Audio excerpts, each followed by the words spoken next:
Hello, Howard Cooper here, and today I actually wanted to share a really exciting announcement with you all. Something that I've been working on for a little while. I'm super excited to be telling you about this and to be getting it out into your hands, so I hope that you enjoy.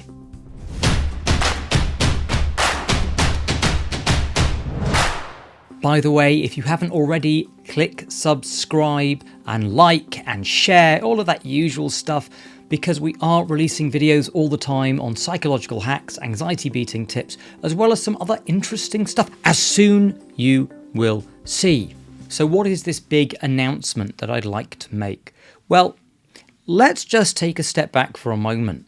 When I'm working therapeutically with people, I often have children that end up coming to see me. Or parents ring me up and say, can you help my child? And you may know a few videos back, we actually recorded a video of how can you help your children beat anxiety without simply saying, just don't worry about it. Let's think about it. We're often navigating the world trying to find out what's safe and what's dangerous.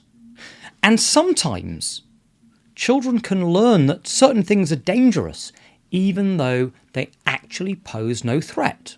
No threat at all, but they kind of make some logical leaps. I remember working with someone who was afraid of certain foods and fruit. They wouldn't put fruit in their mouth. Right? It sounds a bit crazy, it sounds a bit odd. However, here's what happens.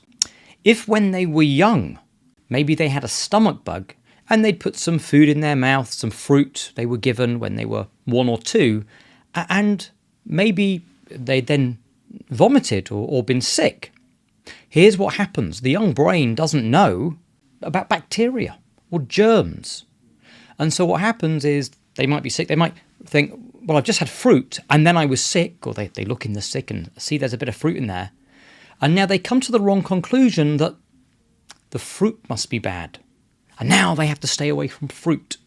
So often when I'm working with young children, there's this interesting psychological concept which can be interesting to help them begin to understand, which is getting them to question, are they really afraid of the right thing? Like, or have they just misattributed fear to something that actually poses no threat? And of course, we do this all the time. Let's say you're in an aeroplane and you're a tiny little child and you see mum freaking out on the plane. The child might then assume that the plane is bad, and not realise, no, maybe mum wasn't feeling well, or maybe mum learnt that from a parent, and so on. But ultimately, the plane or the aeroplane, the flying, gets the blame, even though it's totally safe. So I often will work with children, and one of my goals is, can I begin to get them questioning really that idea of, well, have I fallen for any illusions? Am I afraid of something that's entirely safe? And over the last 3-4 years, as I've been trying to help children get that concept, a story has arisen, a story has emerged. And the big announcement is, I think this story is great. And I've written it as a children's story. And I'm self-publishing this. I have teamed up with the most amazing illustrator. He's a young, up-and-coming illustrator, immensely talented.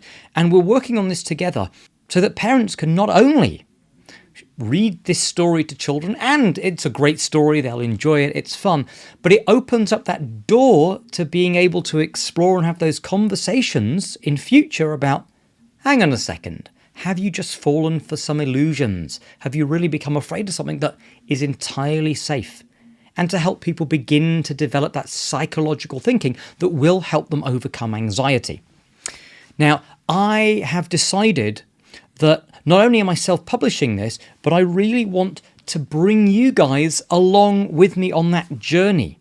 So I have a few things that I wanted to share with you. Number one, I want to share that story with you, not hold it back until it's out. I want to read that story and just let it out, give it to you all, and get you to begin perhaps to let kids hear it and see what they think, and let them start getting the benefits and enjoying that conversation around the themes that the story brings up. I didn't want to do it on this particular video.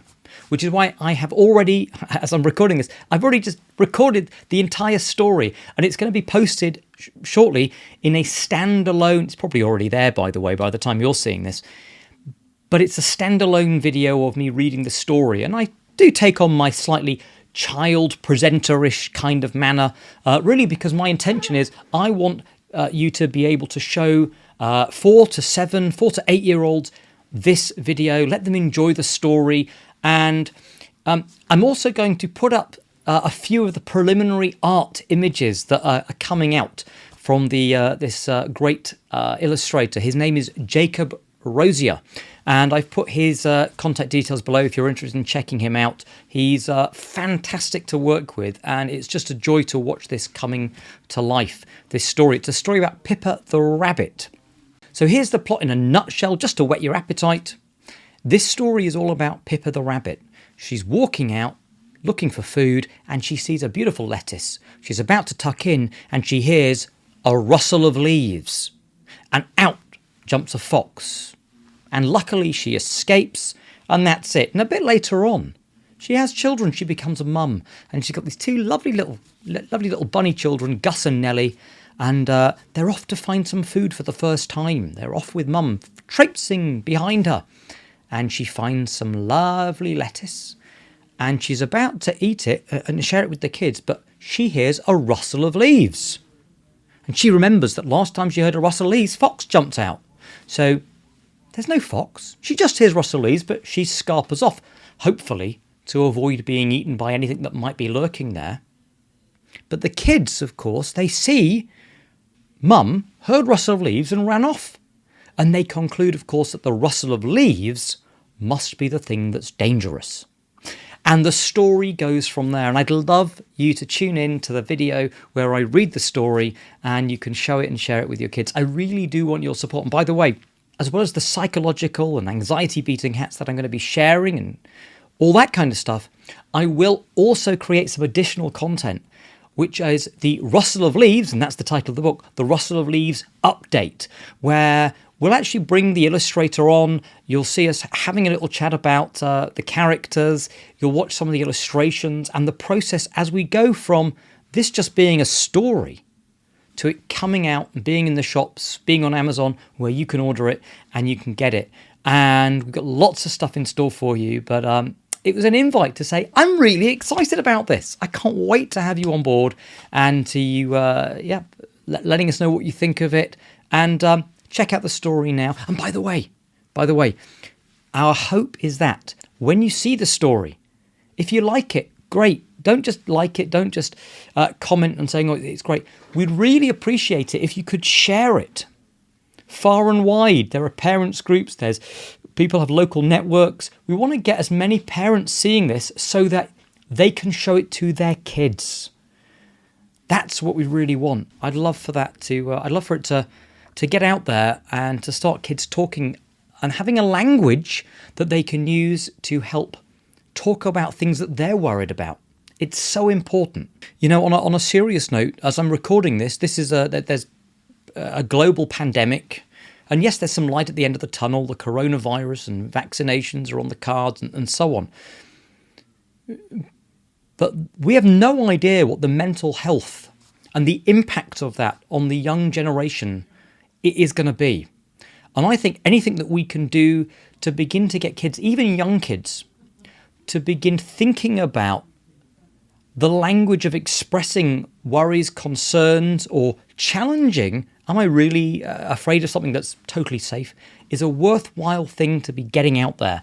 And I really want your help in doing that. So wherever you think it could add value and be heard by children that might get benefit from it, would mean a lot, really would.